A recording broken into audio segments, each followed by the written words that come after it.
China Global Television Network.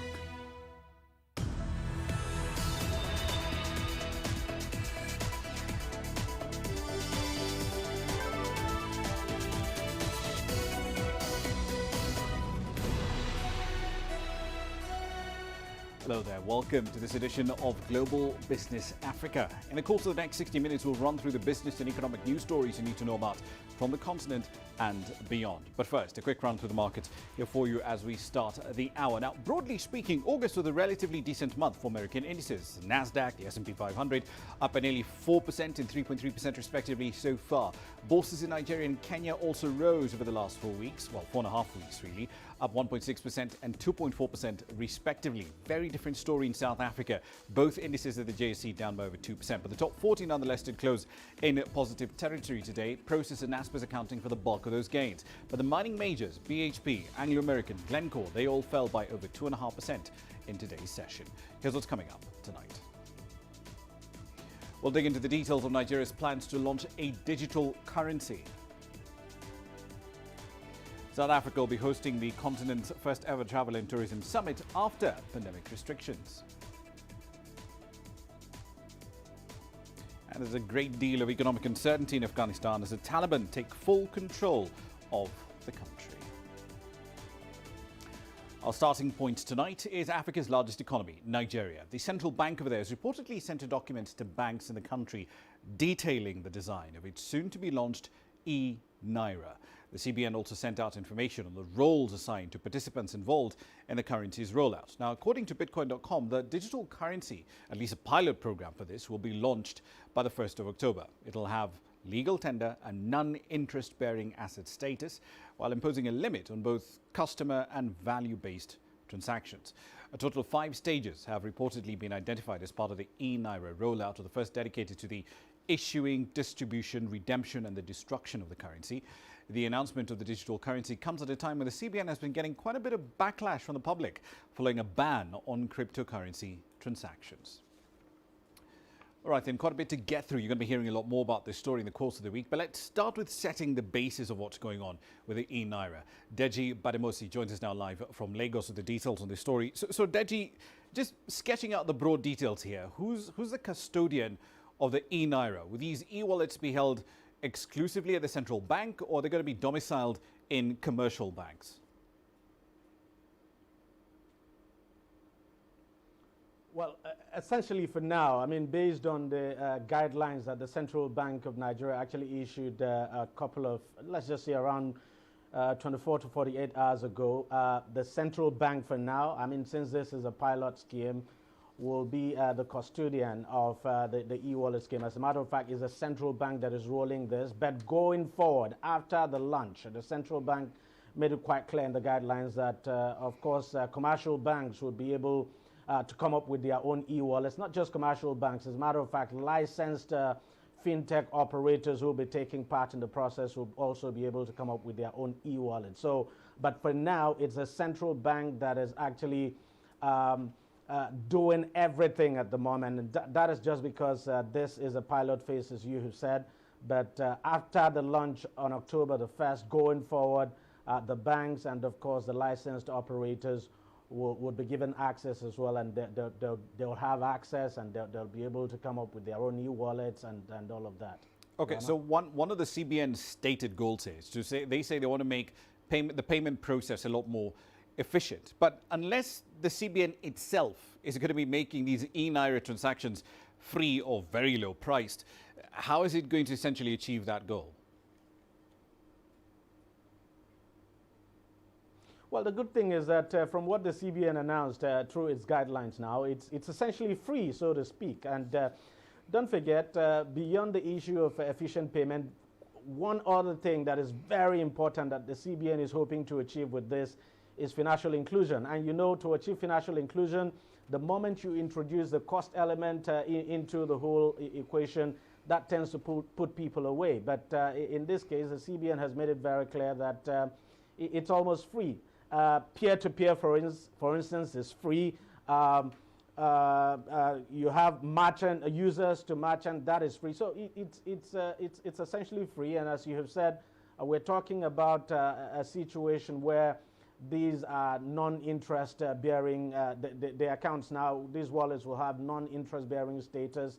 And I think that's why the CBN has decided to make it almost free. So it's almost free, and the expectation is that because it's free, so to speak, you're likely going to have a huge number of people come into that ecosystem. Ramah? Indeed. I wonder what the banks are going to say with respect to the competition element that brings in, because now your regulator effectively will be your competitor in some respects. But let's get to the privacy side of things, because as I understand it, the ENAIRA is going to be run on the Hyperledger fabric. That's the tech that essentially the ENAIRA system is being built on. But what are the privacy controls being built into this? Well, now that's very important, and the CBN made it very clear, for instance, that everything will be controlled by the government, and in this case is the CBN. So everything is going to be in the hands of the CBN because of the sensitivity of these privacy controls you're talking about. Of course, the CBN just yesterday actually announced a technical partner to the whole process. So there is a Barbados-based fintech company that is going to be the technical partner of the CBN. But from what the CBN stated in its guideline, I think the CBN is essentially going to be in control of that because of its sensitive nature, and because the government, of course, would want to have a control of the entire process and to make sure people's monies are protected, and that the whole ecosystem itself is protected, that there's adequate security. So I think that would definitely be with the CBN. But it then does raise a question about, who watches the watches, right? Because back in February, the High Court ordered the central bank to unfreeze the bank accounts of 20 supporters of the EndSARS protests, which the CBN had done, according to the court, without following the law. Now, this ENAIRA system gives them a greater visibility into who's holding what money, where is that money going. With this sort of visibility, is there any guarantee built in that the CBN will not be doing something similar with all this newfound information that they'll have access to?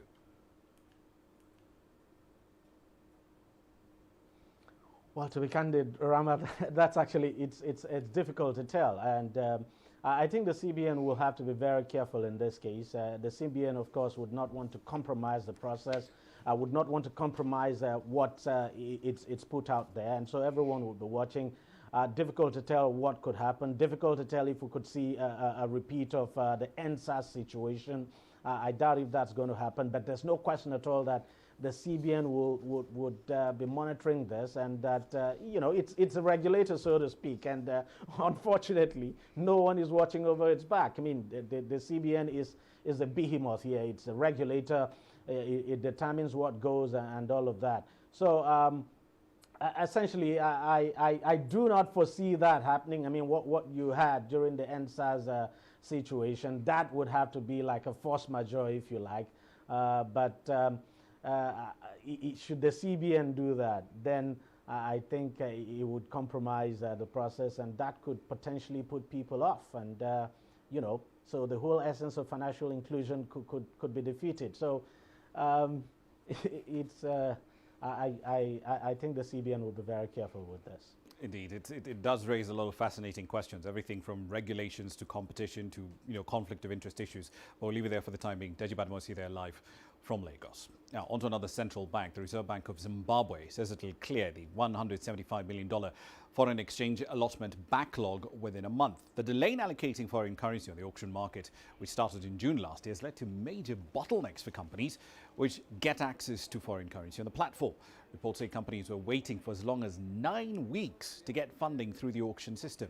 The country's MPC is calling for the refinement of the foreign exchange auction system to enhance its purpose and make it more dependable and an efficient mechanism for allocating foreign exchange within the economy. Now, that includes maintaining the $500,000 and the $20,000 maximum bid limits for primary producers under the main auction and small and medium-sized enterprise auction, respectively. It includes capping bid limits for secondary users, consumables and services at $100,000 under the main auction.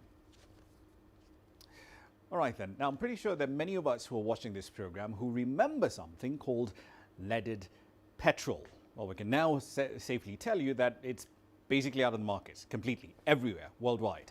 Algeria was the only country still actually pumping leaded petrol into vehicles. It exhausted its final stocks in July. So effectively, that brings an end to the use of leaded petrol around the world. According to UNEP, the toxic product has the triple planetary crisis of climate change, pollution and the loss of biodiversity.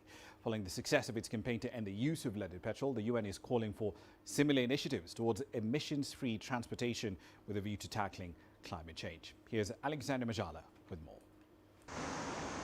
The UN's environmental programme's 19-year campaign to end the use of leaded petrol has finally borne fruit. Leaded petrol has now been eliminated after the world's last remaining stocks were used up last month. This effectively brings to an end the use of the poisonous substance that poses major health and environmental risks. Leaded fuel illustrates in a nutshell the kind of mistakes that humanity has been making at every level of our societies. The kind of mistakes that have brought us to the triple planetary crisis, the crisis of climate change, the crisis of biodiversity loss, and the crisis of pollution. According to UNEP, the petrol contaminates air, soil and drinking water and can cause heart disease, stroke and cancer. Some studies have shown it harms brain development, especially in children. The agency worked with governments, businesses and civic groups to eradicate leaded petrol, ending its use after a century and marking a huge milestone. Today we celebrate a milestone for multilateralism, the culmination of a united global effort to rid the world of lead in petrol, a major threat to human and planetary health. This international success story comes after a 20-year public-private initiative led by the United Nations Environment Programme. Lead's toxicity has been recognized since Roman times. It nevertheless began being added to gasoline in the early 1920s to make cars more powerful, and from then on was used in all petrol globally until the 1970s when wealthier countries began phasing it out. By the early 2000s, 86 nations were still using leaded gasoline. The UNEP-led campaign was formed to help them move away from the fuel by driving investment and overcoming concerns around prices. UNEP warned, however, that the transport industry remained a driver of climate warming emissions and 1.2 billion vehicles were set to hit the road in the coming decades. Alexandria Majala for CGTN. On to Mozambique now. The ex-president's son, Armando Grabuzas' son, has denied allegations that he took bribes to facilitate a $2 billion secret government loan that effectively plunged the Southern African country into a deep financial crisis. Ndambi Grabuza is among 19 high-profile defendants who are facing trial in a high-security prison in the capital, Maputo, over alleged links to a 2013 corruption case known as the Hidden Debt Scandal. Now, he's essentially accused of receiving $33 million from an international shipbuilding group called Privinvest to convince his father, who was head of state at the time, to approve corrupt maritime projects. In 2013 and in 2014, 3 public companies secured some $2 billion in state-guaranteed loans from international banks, including Russia's VTB and Credit Suisse, to buy a tuna fishing fleet and surveillance ships, which they then contracted to Privinvest. An independent audit later on found that $500 million of those loans, which were kept hidden from legislators, are still unaccounted for. From a legal point of view, obviously the defendant can only answer the questions regarding his identification, and the penalty of not responding, disobeying the court, or giving a wrong answer can be interpreted as false declarations. But in fact, there is the right to silence, and as well the right not to remember. The justice system in Mozambique has been made for those in power and to penalize the weakest. Those who belong to a royal family will always enjoy a certain privilege and protection in relation to those who blindly believe that they will also be protected.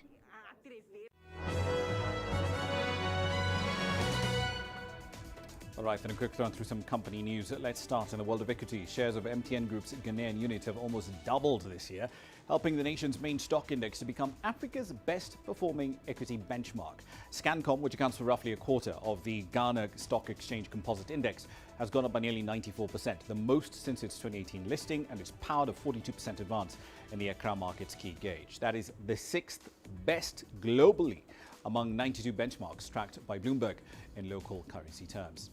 One of Zimbabwe's largest independent power producers has approached the Joburg-based International Chamber of Commerce to arbitrate in a payment dispute with the state-run Zimbabwe Electricity Transmission and Distribution Company.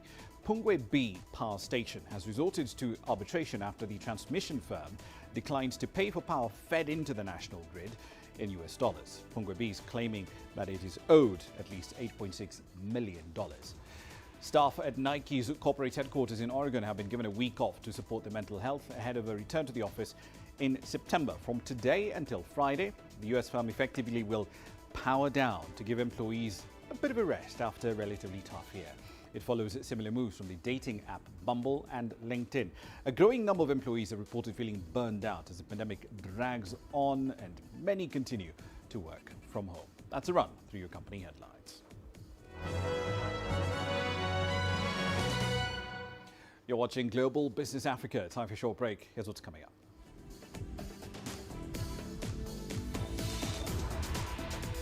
South Africa will be hosting the continent's first travel and tourism summit after 18 months of lockdowns.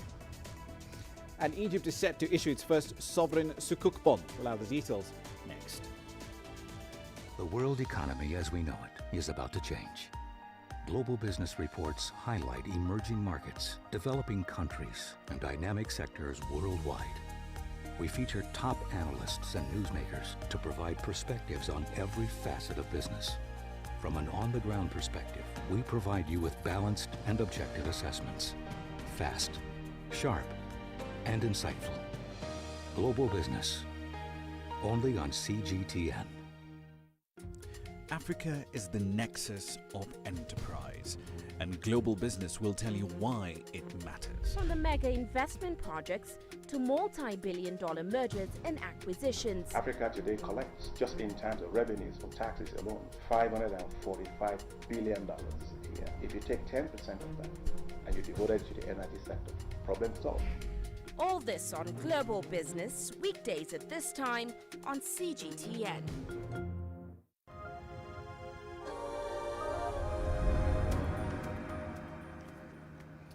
Welcome back to the program. The Department of South African Tourism will host Africa's first ever Travel and Tourism Summit. Now, this will be the first time since February last year that the department will be hosting a Pan-African event in person. Meetings Africa was the last one, and back then it was still in the very early stages of the pandemic. Now, the hybrid summit also coincides with Tourism Month in South Africa. It's set to take place between the 19th and the 21st of September.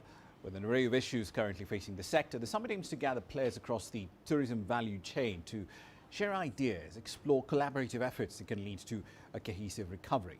The COVID-19 pandemic has crippled Africa's tourism industry. The health crisis has cost the continent an estimated $83 billion in GDP just last year. The industry also lost 7.2 million jobs compared to 2019. Up north to Egypt, where Egypt will begin issuing sukuks or Sharia-compliant Islamic bonds, essentially, in the first half of 2022. According to the country's finance minister, the executive regulations for a new law that allows the country to issue sukuks are expected in the next 3 months. The government is also planning to form a state-owned company to manage the issuance of the sukuks. With the details, here's CGTN's Yasser Hakim. The government says it will tap the sukuk market in mid-2022. Unlike fixed-income bonds, sovereign sukuk are bonds issued to finance a certain project based on profit sharing. The government mortgages its sovereign assets for a maximum 30 years in return for the sukuk bonds. But a state-owned company will be set up first to manage the Islamic Sharia law bonds and choose the sovereign assets to be mortgaged. The company will be responsible for releasing the sovereign sukuk bonds. It will also be in charge of pricing the bonds, attracting investors and marketing for the projects linked to the Islamic bonds. The diversification between sukuk, traditional bonds and treasury bills gives a welcome variety of financing, but I expect Islamic sukuk to be the priority in the future, especially to attract big Arab and Gulf investors. The diversification would help efforts to reduce balance of payments deficit and support the state budget. Egypt's finance minister says the sukuk bonds market is approximately $3 trillion internationally, hence why the government is speeding up the process to take a share from this huge market. Some experts predict the first issuance in 2022 to be in the range of $2 billion. Yes, but we cannot say exactly how much bonds will be issued because the feasibility studies for the related projects are still ongoing. The Sukuk are related to long-term projects, mainly national projects. We are talking about developmental projects such as the Dignified Life project to develop the Egyptian rural areas and attract investors to this sector. The President has also spoken about including the new administrative capital, a major project that would attract huge investment through the new mechanism. The Islamic bonds couldn't have come at a better time, as the government needs more financing to continue developing its infrastructure and economy, as well as to recover from the fallout of the coronavirus pandemic. Yes, Hakim for CGTN, Cairo. Aquaculture is fast attracting interest in Tanzania, with a lot more young people turning into this venture for their upkeep. Now, this comes at a time when the World Bank is saying that the COVID-19 pandemic has pushed another 500,000 Tanzanians deeper into poverty. CGTN's Isaac Lukando has this report from Dar es Salaam. For 3 years, Christopher Mwageni has been rearing tilapia beneath these seemingly murky waters. The ability to source water from a nearby river gave him an idea to set up a natural fish pond. He claims the ease of setting up and the lure of profits led him to fish farming. I have a first degree and a master's in information technology, but what drew me to this industry is first of all my passion for agriculture. I really loved engaging in agriculture and I wanted to do something tangible that I could create employment from. Christopher's farm employs 3 full-time workers and 10 casual ones. With each harvest, his ponds yield around a ton of fish, and he's now working on expanding. The demand is there and it is big. For instance, when we harvest our fish, we often sell all of them there and then, and we even get orders before harvesting. The government projects that an increase of around 700,000 tons of fish every year will help the country meet its internal and export needs. With only 30% of the country's protein coming from fish, the government is also looking to promote fish as an alternative source of protein. These 2 ponds are among some 14,000 fish farms in Tanzania. The fish grown here provide nutrition and livelihoods for many young people in the country. But the Aquaculture Association of Tanzania says a lack of knowledge is affecting the quality and quantity of the country's output. Yes, we are working on the issues of standard with them, for them at least, because we're dealing with the health of our people here. But at the end of the day, we also want to focus on the issues of the value addition. How can they add values in the product that they are doing so as to get better yield, but also sustain that shelf life of the product that they are producing. The government hopes that promoting fish farming will increase food security and reduce dependence on rain-fed agriculture. It also hopes that fish farming will enable more young people in the country to put food on their tables. Isaac Lukando, CGTN, Dar es Salaam. Residential developers in South Africa are pinning their hopes on renewed investor interest, but also critically, a much younger cohort of people coming to the market for the first time. That's as Africa's most industrialized economy continues to struggle to recover from the fallout of the pandemic. Residential building activity ground to a virtual halt over the last 18 months, despite a robust property market. CGTN's Julie Shire explores the issues. South Africa's residential property developers missed on a boom when hard lockdown restrictions eased. Despite a flurry of first-time home buyers to the market, new developments were halted. We've also seen a massive decline in the amount of residential development that there's been in South Africa over the past 18 months, 2 years, which is causing a shortage in supply. Slowly, we're seeing it in the rental market, so we are seeing rentals starting to increase, and which will then drive further purchase for investors. An increase in remote working drove a need for affordable, convenient and secure lodgings. I look for something that can accommodate me and my content creation. I need to be able to have a space where I can create, you know. So when you're looking for property in these days, you're looking for a place where I can work. High-speed Wi-Fi is literally one of the, like, not the main thing, because you of course have to eat. You know, we have to shower, so there's basic things, but the Wi-Fi, it's something so important. The markets look set for further growth as South Africa's vaccine program gathers pace. I think as more people become vaccinated, as in the rest of the world, more people are going to come back to work. We're already seeing it where we're sitting in Rosebank. Anglo-American have started moving into their new building. So we are going to see more people moving back to work. There was hope the younger generation could drive residential demand, but there's still reluctance around long-term commitments. A person from the township, it would take them like 5 years or so, because it's literally breaking down so many barriers, because property is such a big thing and not a lot of people know that they can do it for themselves and they can acquire that kind of property. To buy your own property, you kind of have this dependence of like, I have to stay there or I have to take care of it. Like when you travel and you have like long trips, who's gonna take care of your place, you know what I mean? So when you rent, like it's a little bit easier to have this, I would say flexibility. Demand for more comfortable, convenient living spaces has grown considerably through the lockdown, but these type of lock-up-and-go apartments still remain an attraction option for investors rather than future home owners. Julie Shire, CGTN, Cape Town, South Africa. On to Uganda now. Authorities over there are reviewing some new tax measures that came into effect in July. This is part of the government's response to the post-lockdown aftershocks that have ruined enterprises and forced others to cut jobs and salaries in order to stay afloat. The government says that the planned review of the 2021-2022 tax regime comes in the wake of a bitter outcry from businesses. CGTN's Michael Baleke has that story. Kampala's streets are bustling with activity. The government recently lifted the 42-day lockdown measures to control the spread of the COVID-19 virus. And while some businesses are slowly getting back on their feet, many traders here in the capital say they are struggling to pick up the pace. This is now a trying moment for traders, all the traders, because we're facing quite a lot. First of all, the rent issue, the taxes, the KCCA, everything is a mess because we have not been working for quite long, like 2 months.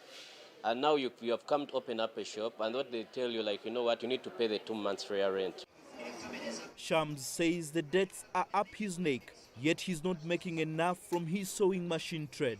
But the Uganda Revenue Authority says it is moving to review some taxes to help businesses recover. There has been a conversation ongoing, which is healthy for any business, especially during this time. I think it's healthy for stakeholders to come together and discuss policy, to discuss tax measures, and see how best we can support each other. Some of the taxes being negotiated include duties on imported textile, garments, and rental income tax, among others. The traders also want taxes on petrol and diesel reduced. Businesses are very critical. If government is to get taxes tomorrow, businesses must first of all be there. There must be operation. If businesses close, then there's no way how are we going to address the revenue shortfall. So government is starting to see the light. The government has also created a COVID-19 relief fund worth $56.5 million to help cushion small businesses affected by the lockdown.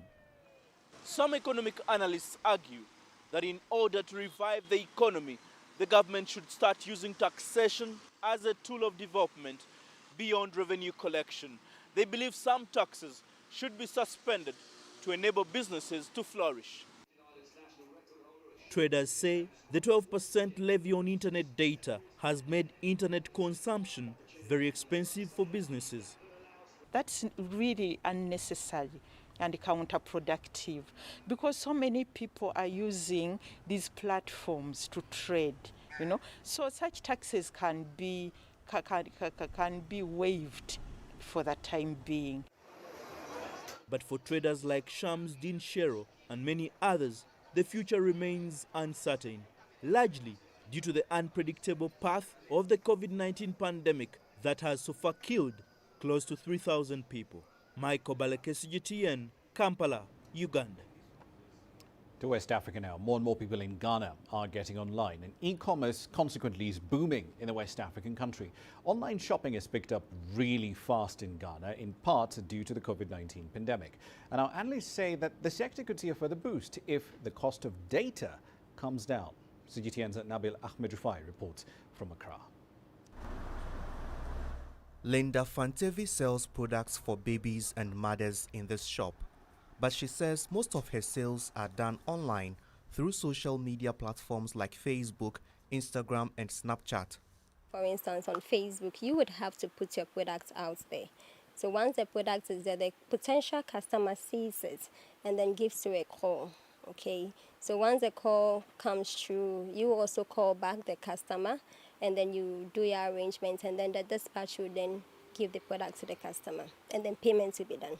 The number of people shopping online has grown in Ghana due to the COVID-19 pandemic.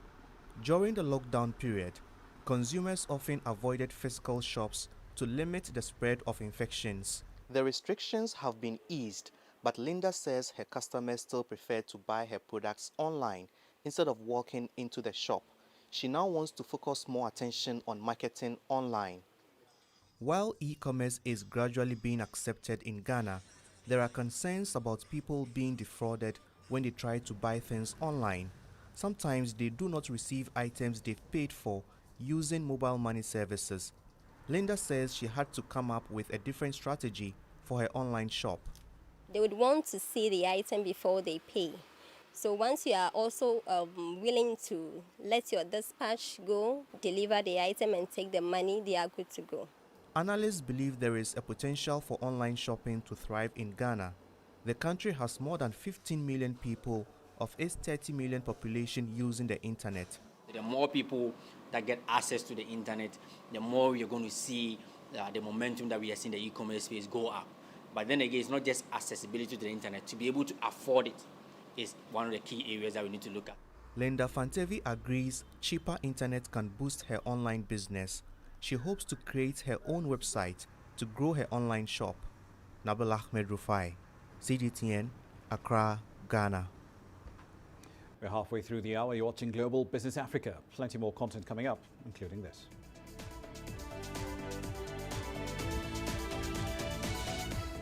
Economic uncertainty in Afghanistan as the Taliban takes full control of the country. And carbon neutrality is a buzzword at this year's China International Fair for Trade in Services. Business in Africa is at a crossroads. We celebrate those who are adopting and thriving despite the challenges, from grassroots to big businesses. Global Business takes you along for the ride as we track the making of a giant.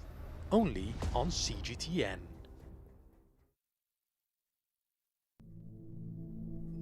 How will your world change today?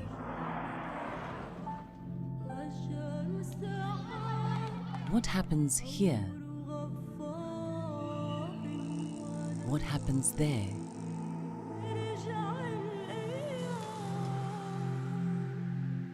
Or what you make happen for yourself.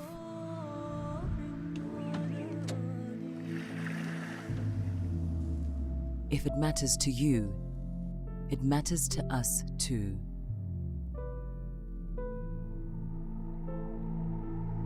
Your stories are the stories that need to be told. Africa Live. Find your voice.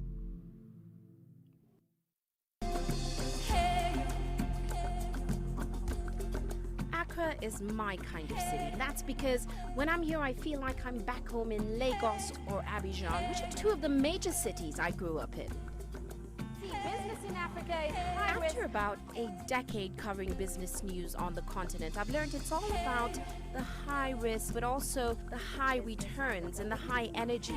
You simply have to adjust in order to keep pace.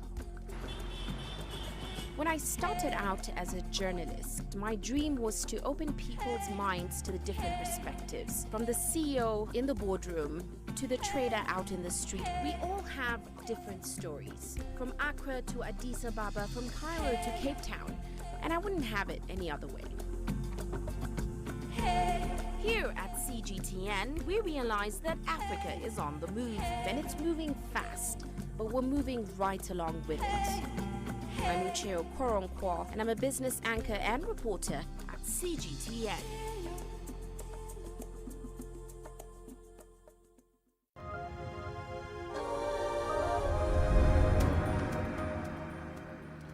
Welcome back to the program. Let's head over to Afghanistan. A section of residents in Kabul expressed joy on Tuesday after Taliban fighters took control of the airport just before dawn. This comes in the wake of the withdrawal of the last American troops, marking the end, effectively, of a 20-year war that left the Islamist militia in a much stronger position than it was in 2001 when the US invaded.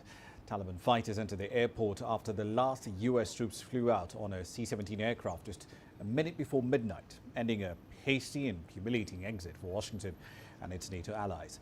Thousands of Afghans have already fled, fearing reprisals from the Taliban. More than 123,000 people were evacuated from Kabul in a massive but chaotic airlift by the US and its allies over the last 2 weeks. Tens of thousands who helped Western nations during the war, however, were left behind. Regarding the departure of the Americans, I must say that we do not want a foreign country to be in our homeland. We are happy that security is provided, but we need bread and water. We were dependent on our salaries and used to take care of our families' needs. We even borrowed from some shops. What should people eat or wear when there is no salary? Our expectation from the government of the Islamic Emirate is that the banks should be open. The employees of the government should go to work because the salary is important to us. I have been unemployed and sitting at home for 17 or 18 days, and this isn't easy because we have rent, electricity bills and other expenses. I don't feel well. Everyone fled and there are no work opportunities in Afghanistan at all. But when Americans were here, there were many thieves, but now they have disappeared, and there is peace. The US military presence in Afghanistan officially ended some 20 years after it started. A report on the reconstruction efforts by US watchdogs says that over the last 2 decades, failures outnumbered the successes. Caroline Malone reports from Washington. The report by the US Inspector General for Afghanistan Reconstruction tallied up $145 billion the government has spent over 20 years trying to rebuild Afghanistan. War monitors have counted at least 66,000 Afghan troops and nearly 48,000 Afghan civilians killed, as well as more than 2,400 American service members and 1,100 allied troops. Well, the US government had hoped to eliminate al-Qaeda post 9/11, to deny all terrorist groups a safe haven in Afghanistan, and to help a civilian government become legitimate and capable enough to win the trust of Afghans. Well, the US Special Report on Afghanistan Reconstruction assessing that work includes research from more than 760 interviews and thousands of government documents. It says the magnitude of rebuilding a country after a US invasion, 2 decades of Soviet occupation, civil war and Taliban brutality was overwhelming. The report says there was poor division of labour between the Department of State, the Department of Defence and civilian agencies in reconstruction work. They underestimated timelines to carry out the work and prioritise spending quickly, describing it as 20 one-year reconstruction programmes rather than a single cohesive 20-year effort. Well, the report said many of the institutions and infrastructure projects were not sustainable. Plus, continuous insecurity undermined efforts like developing a credible electoral process. Well, the report said the US government tried to force Western technocratic models onto Afghan economic institutions, to train local security with advanced weapons, which they didn't fully understand, and to force formal rule of law in a country where disputes are most often resolved informally. Well, the former US National Security Advisor Stephen Hadley was quoted in the report as saying, "We just don't have a post-conflict stabilisation model that works." But it was also noted that there have been several areas of improvement under the American occupation, including in healthcare, maternal health and education, particularly for women in Afghanistan, although it's questionable how much of that will be sustained now. Caroline Malone, CGTN, Washington. Authorities in Beijing are counting down the days until the China International Fair for Trade and Services opens its doors, with many companies competing to make all things smart and green this year. Carbon neutral tech is one of the words you're going to be hearing a lot at that event. CGTN's Sunye has the details. The telecom giant Huawei has a new front, saying it's now tapping into its computing cloud to generate power smartly. The Chinese tech giant says mixing green power with data processing has already produced one of the world's biggest smart solar power generators at 2.2 gigawatts in Qinghai province. And the company says it expects more hybrid developments in the age of carbon neutrality. We consider decarbonization, electrification, and digitalization the keys to reaching our carbon goals. And meshing digital technology with the traditional energy sector is key for us, and where I think we have an edge in.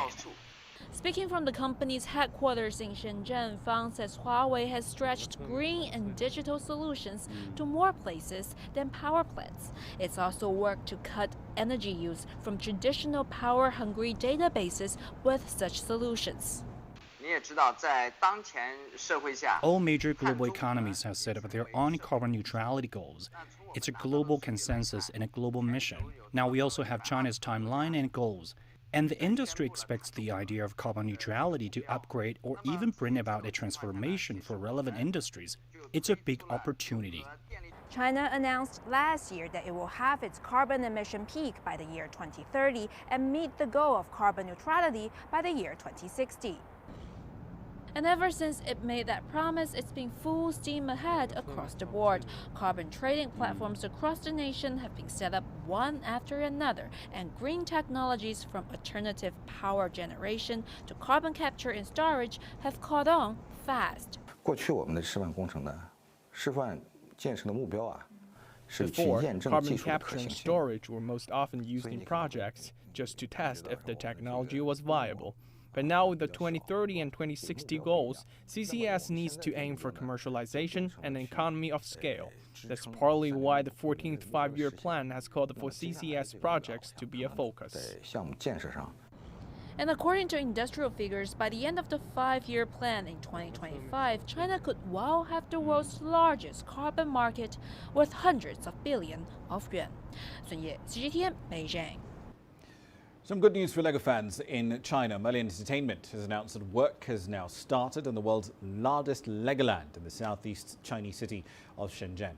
The resort is expected to cost a little over $1 billion. It'll open its doors in 2024. The Legoland Resort will be the first international IP-based theme park resort in China's Greater Bay Area. It will cover around 580,000 square meters, including a Lego-themed park, a water park, and an adventure park. Despite the Legoland theme park, we have the largest Legoland water park we ever built, and we are building 3 hotels with over 1,000 rooms. So we will have 9 themed areas, over 100 attraction shows and rides in the park, and it will be a multi-day experience for families to come and visit Legoland. The manager says in addition to maintaining the authentic Legoland experience, there will also be immersive shows launched for the China market. Merlin Entertainment says the project marks a significant milestone for the company in China. Merlin currently operates 13 midway attractions in China, including Legoland Discovery Centers, Peppa Pig World of Play, and Little Big City. And for the city of Shenzhen, the project is expected to create more than 3,000 jobs and welcome more than 2 million visitors in its opening year. Supporting facilities will also be built around the park to better serve the resort and guests. Zhang Mengyuan, CGTN. 8 billion pints. 8 billion pints of beer were sold in the United Kingdom in 2019. But just as things were starting to look good for the brewing industry, particularly the craft side of it, the onset of the coronavirus pandemic essentially meant that pubs and restaurants were forced to shut down for much of 2020. And that impact is still being felt, particularly among smaller brewers who run on very tight profit margins. But as sales increase to near pre-pandemic levels, there's a fear that a change in UK tax laws might actually force some of these breweries to turn off the taps for good. John Beaver has this report. A sight that brewers have long been waiting for. Hundreds of people enjoying a beer on a warm summer's evening. The easing of lockdown restrictions has allowed events like this craft beer festival in Bristol to go ahead and provided a huge boost to a struggling industry. Big events like this, we'll have 4,000 people or so over the weekend. It's great. It's great to be back with people. Beer, food, it's about bringing people together, and a festival does that on a much larger scale than maybe a pub or a restaurant, but just being around people is the heart of what this is all about. So yeah, it's awesome. The pandemic has had a devastating impact on all aspects of the pub trade. As premises were forced to close their doors, those supplying them saw years of hard work evaporate in just a few weeks. We had to go into full survival mode, and majority of our sales is draft to pub customers. So obviously pubs shut, and we had a bit of a struggle kind of keeping things afloat. But luckily we had loads of loyal kind of off-trade, basically suppliers and customers that kind of kept us afloat and allowed us to kind of emerge on the right side of things. With beer sales dramatically up on last year's record lows, there's now another challenge. Proposed changes to the so-called small breweries relief might see just over 150 companies having to pay more tax. It's incredibly difficult for small breweries. I mean, not only with regards to access to pubs, so getting your beer into pubs, which is, largely controlled by large pub companies and by the global brewers. Also, getting beer into supermarkets. Most of the beer in supermarkets is from the global brewers. So it's incredibly difficult. And actually, Small Brewers Relief was a part of that. It was to give small breweries a chance to compete with global rivals, help them invest in the business, help them get those beers into the market. The Treasury hasn't confirmed if or when the changes might happen, but there are fears for the future. One study found that 83% of independent breweries produced less beer last year because of the pandemic. And after a promising few months after lockdown restrictions were lifted, for many, there are now more questions than answers about the long-term future of Britain's smaller breweries. John Beaver, CGTN, London. Malawi suffering from a growing electricity deficit. According to the World Bank, electricity rationing loses Malawi up to 7% of its GDP every year. That's more than any other country in the continent. In comparison, Kenya, Niger, Madagascar, Benin, they all lose around 10% due to inefficiencies in how they transmit and distribute power. Tonight, we'll bring you the story of one self-taught electrician who's keeping the lights on in his village with just an old bike and a farm motor. That's his story here with CGTN's Asta Tal. 15 years ago, when darkness used to fall in Yobe Nkosi, a remote village in northern Malawi, children did their homework by candlelight. In the past, we had to study by candlelight, and whenever there was no money to buy candles, we could not study. That began to change in 2006, when Conrad Nkosi finished secondary school in Zimba, some 40 kilometers away, and returned home. He was 23 years old at the time and had no prior training. Nkosi discovered that a creek running through his childhood home had just enough force to propel his bicycle forward. He devised an improvised dynamo to provide power to his residents. There is potential to produce enough power for 1,000 households from that single turbine, and I can use the same river to power another turbine downstream. With no prior experience, Nkosi converted an old refrigerator compressor into a water power turbine and installed it into a local river, generating enough electricity for 6 families. The village is now fed by a large turbine, which was made from the motor of a decommissioned maize sheller, a machine that removes corn kernels from the cob. The device has been installed on the fringes of the community. Metal wires are strung from a 2-kilometer line of tree trunks, caped with wooden planks to provide power. The consumers do not pay a cost for the electricity, but they do pay Nkosi a monthly maintenance fee of slightly more than $1 per home. For the 38-year-old, however, the maintenance income is insufficient to meet the cost of repairs, which at times, he says, he pays out of his own pocket. I wish I could find a sponsor to help me fulfill my plan of going back to school to further my knowledge and pass on what I have learned to others. Meanwhile, back at the village, students file into a classroom for a nighttime study session as dusk falls over Kazangazi Primary School. And it's all thanks to Nkosi. Astatal, CGTN. All right, then let's make a quick run through commodity prices. Aluminium is one of the commodities that we don't cover that often on the program, but it's having a very, very hot streak at the moment. It hit a 10-year high in London, up almost 3% to $2,726 a ton. Now, that's the highest level since 2011, but it's still some ways off the all-time high, around $3,300. Demand for that versatile metal is bouncing back, essentially, as consumer spending in everything from household appliances to cars to drinking cans, all of that is essentially bouncing back at the same time. It's not the only commodity, the 40% plus rise so far in the year, though. Coffee's in that category as well, and so is Brent and WTI crude. You're watching Global Business. We're back in 60 seconds with more news.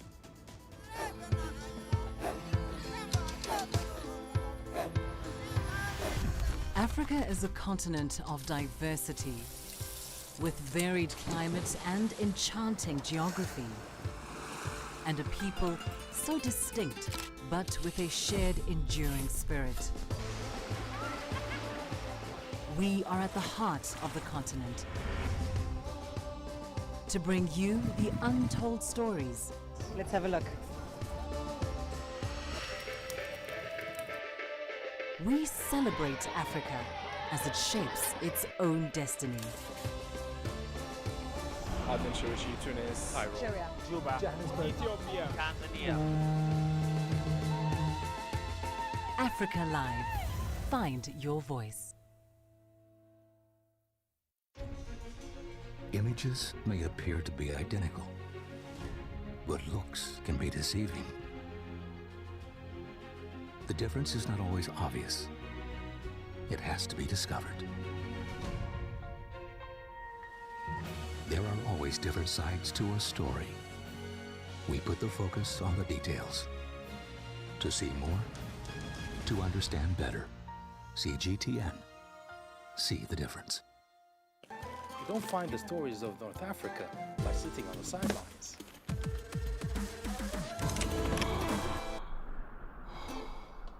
No one else will take you where we can in North Africa. And no one else will show you what it's all about.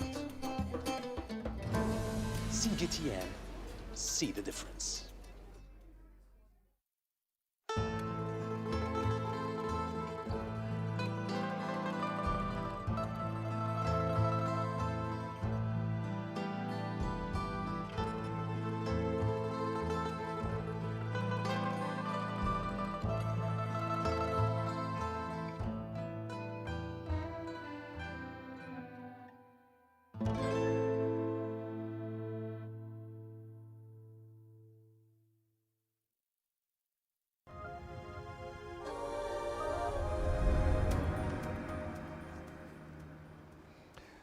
Welcome back. Let's wrap up the hour on a positive note with our series on Africa's national parks.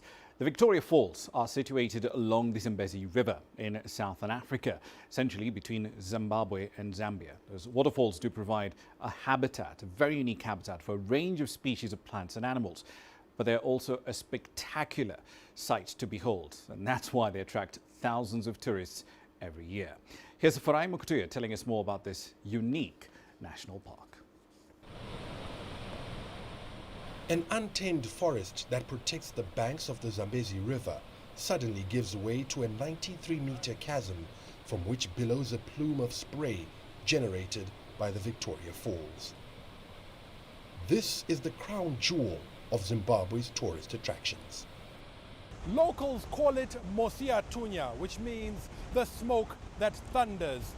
Right now, it's doing so in full voice. Heavy rains during the last season have swelled the waters that thrash into the gorges below. Unfortunately, due to the COVID-19 restrictions, only a few are here to take in the spectacle. But the national park has significance beyond just the iconic waterfall. Almost our Big Five is also there in Victoria National Park. And mainly the belt stretches from Hwange National Park, which is about 100 kilometers, right up to Kazungula, right up to the border with Botswana and Zambia. And this also forms part of the Kaza Trans-Frontier Conservation Area, where the 5 countries converge.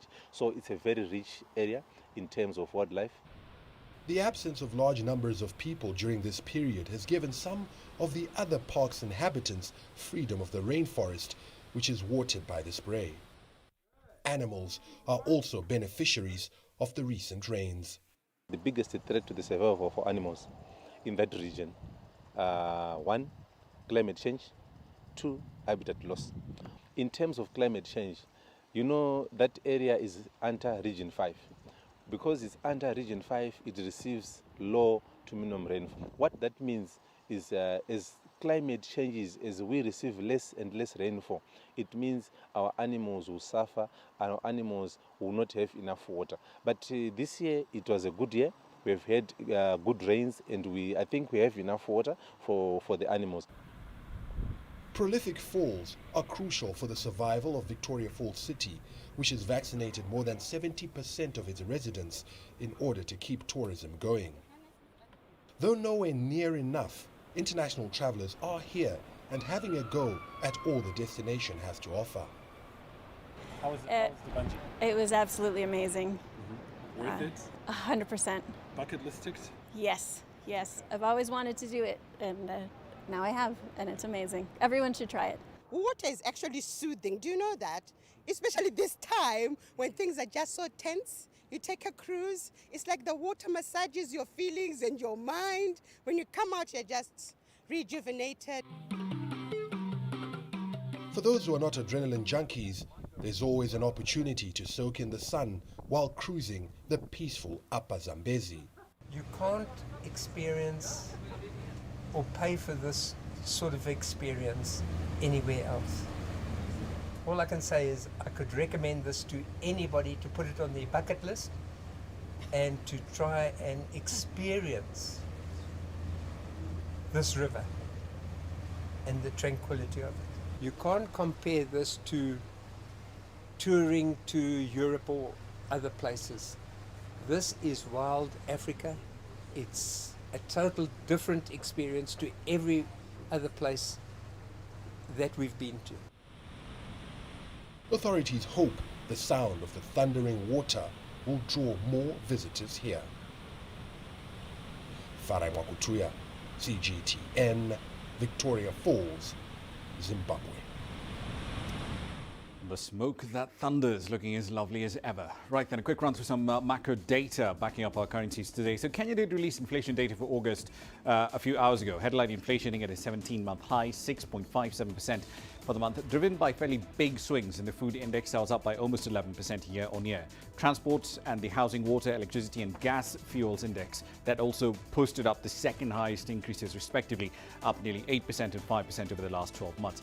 Now, at a time when the Kenyan shilling is at multi-year lows, it's knocking on 1/10 of the dollar, and the Met Department is forecasting a hot and dry fourth quarter with below average rainfall. That inflation number is bound to rise. Certainly something to keep a very close eye on. We'll leave you there for the time being. Those are your currencies, and that's it for this edition of Global Business Africa. As always, we'd like to hear your thoughts on the content you've seen on the program in the last hour. Anyways, to get your thoughts back to us, all of them are on your screens right now.